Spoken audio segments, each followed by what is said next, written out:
What if the choice of your next car could automatically fund a multi-week international vacation for your family?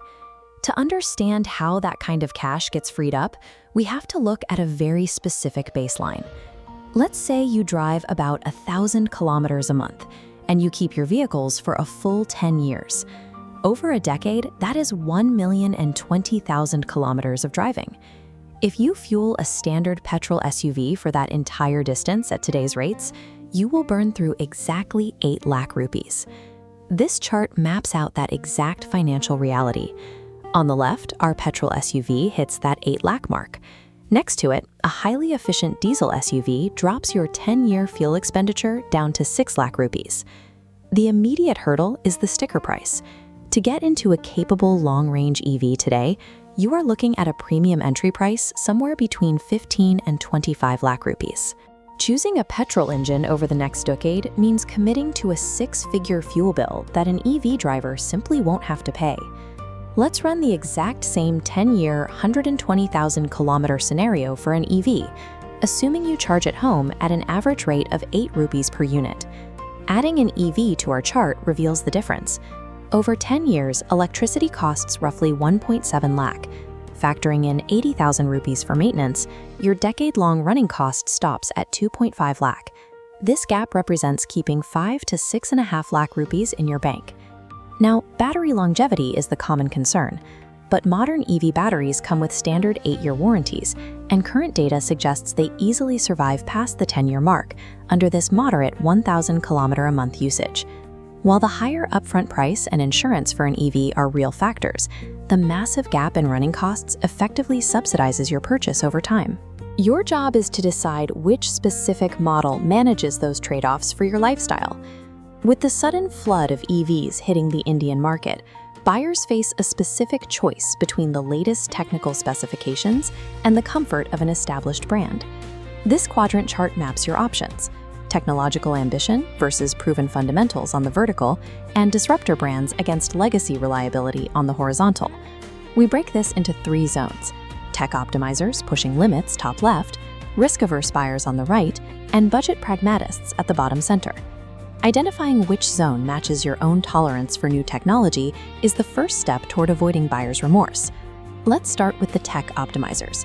You prioritize spec sheet dominance, maximum range, and heavy road presence above all else. If that is you, the Mahindra BE6 is the current leader in this segment.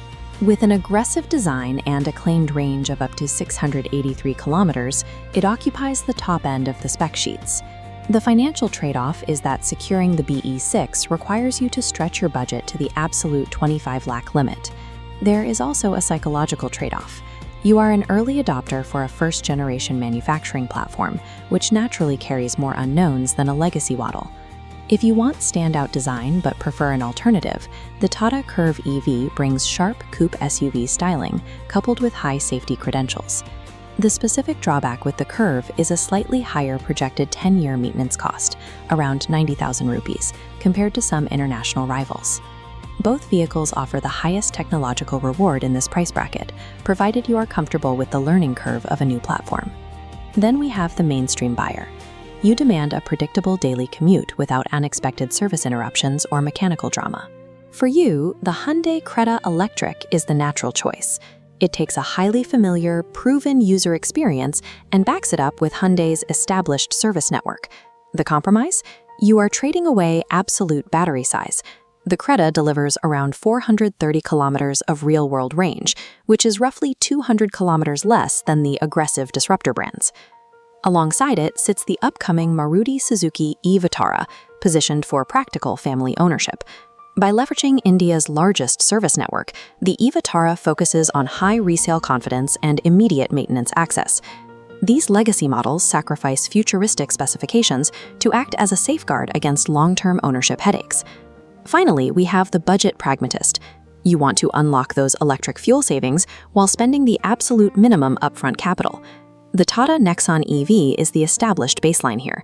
Starting at a highly accessible 13 lakh rupees, it significantly lowers the cost of entry. It brings a massive, proven track record and widespread ecosystem adoption built up over the past several years.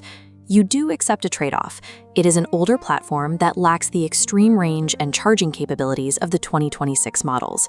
However, it proves that you do not need to spend 25 lakh rupees to successfully execute a 10-year saving strategy.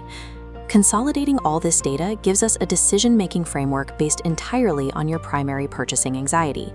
This decision tree flowchart breaks it down. If your biggest fear is range anxiety or missing out on the newest technology, follow the path to the disruptors, the Mahindra BE6 and Tata Curvv. If service reliability and future resale value are your main concerns, follow the branch to the legacy brands, the Hyundai Creta and Maruti e-Vitara. And if the high upfront purchase price is your main obstacle, drop straight down to the value option, the Tata Nexon EV. For those willing to maximize their budget for the strongest overall package available in this segment, the Mahindra BE6 earns the top spot. Every one of these vehicles preserves that foundational 6 lakh rupee advantage in fuel and maintenance over the next decade. Once you identify which car matches your own tolerance for change, you can make the transition knowing the decade-long math is in your favor. Let's discuss that in the comments section. And as always, thanks for watching Alux Live. Subscribe for more.